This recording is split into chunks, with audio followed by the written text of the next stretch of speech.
Good morning, good afternoon, good evening. Thank you for joining with us. We have Gertie here wishing you a beautiful day.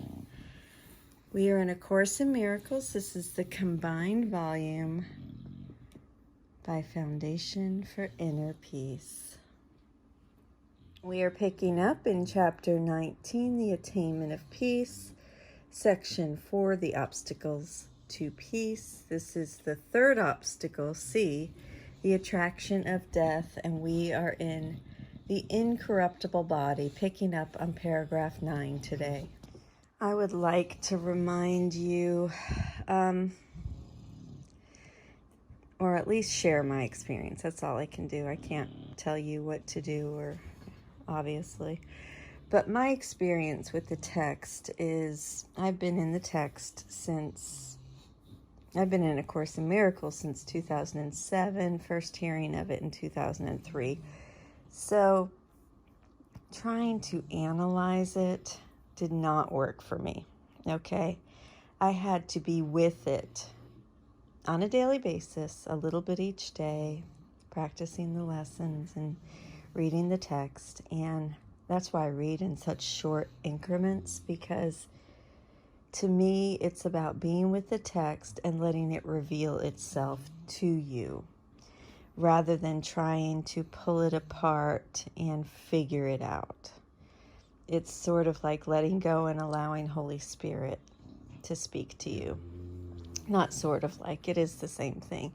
Is read, be with the text, and allow itself to open up to you. Sort of imagine it as a flower just blooming. And obviously I'm still in the text. I'm still in the lessons. And I started doing this on a daily basis in 2007. And it's not about time. It's about each moment. Each moment that I'm with Holy Spirit. To me, this is a practice of spending time with Holy Spirit and learning how to choose peace, choose love. And I think the concept that was the most difficult for me to grasp was that this world is not real. I sort of glossed over that my first couple of years, and that's okay. You know, if you need to do that, do that.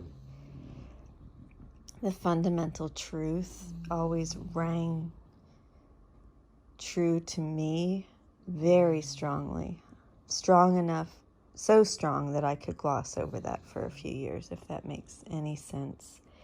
So,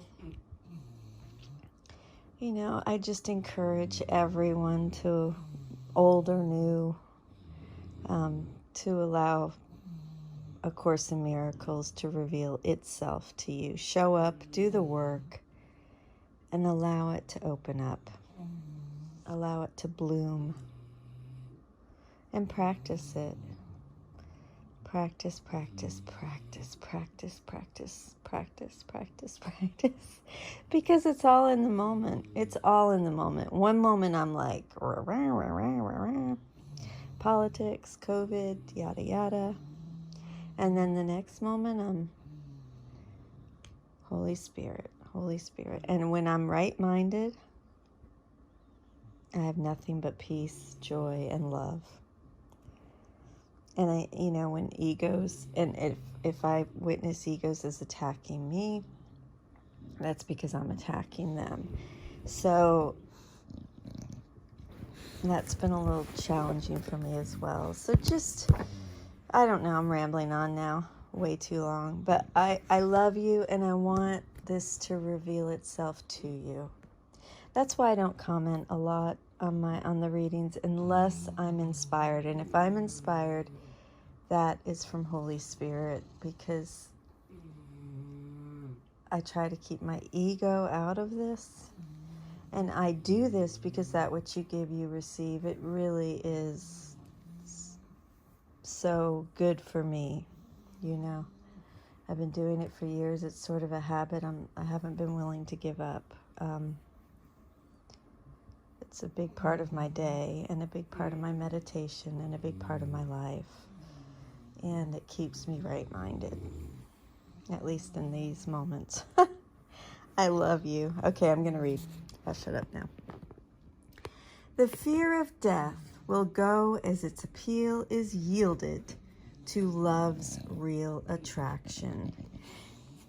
The end of sin, which nestles quietly in the safety of your relationship, protected by your union with your brother, and ready to grow into a mighty force for God, is very near.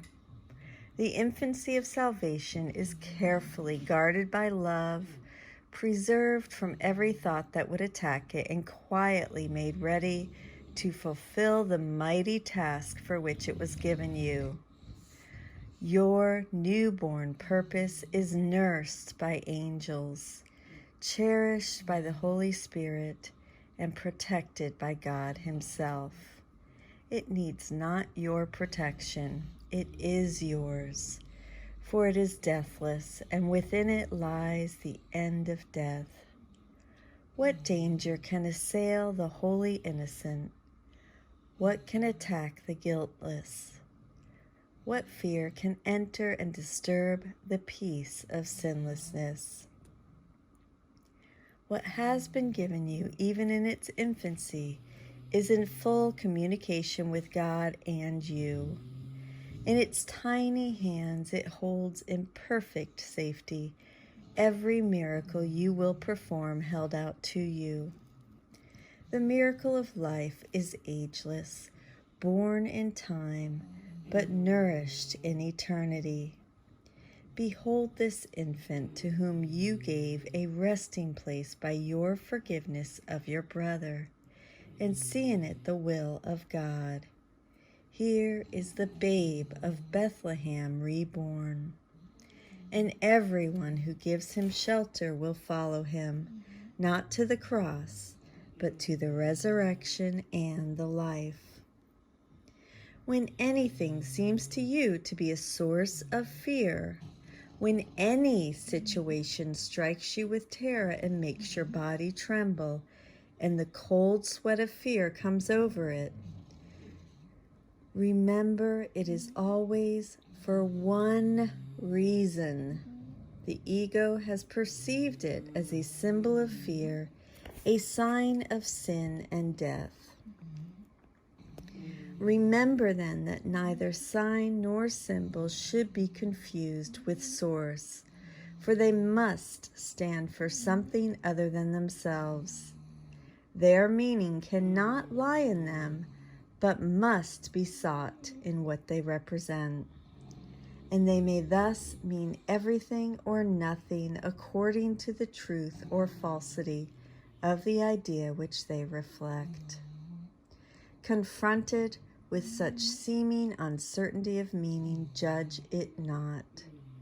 Remember the holy presence of the one given to you to be the source of judgment. Give it to him to judge for you, and say, Holy Spirit, God, love, whatever your title, Jesus, take this from me and look upon it, judging it for me. Let me not see it as a sign of sin and death, nor use it for destruction. Teach me how not to make of it an obstacle to peace, but let you use it for me to facilitate its coming. Oh, I love that.